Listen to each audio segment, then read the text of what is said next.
নমস্কার, অমলকান্তি বিশ্বাস বলছি। শিমুরালী কিন্ডারগার্টেন স্কুলের ফাউন্ডার প্রিন্সিপাল। একটি ছোট্ট নিবেদন রাখছি আপনাদের কাছে। আগামী 10ই জানুয়ারি 2026-এ শিমুরালী কিন্ডারগার্টেন স্কুলের 50 বর্ষপূর্তি উৎসব।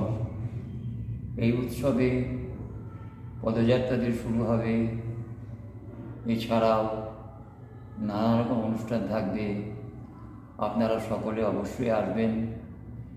বিদ্যালয়ের শুরুর পর থেকে আজ পর্যন্ত যত শিক্ষক শিক্ষিকা ছিলেন বা আছেন এবং ছাত্রছাত্রী ছিলে বা আছো, তাদের সকলকে আমন্ত্রণ জানাই আগামী 10ই জানুয়ারি 2026 শিমুরালী কিন্ডারগার্টেন স্কুলের 50 বর্ষপূর্তি উৎসবে, গোল্ডেন জুবিলি উৎসব।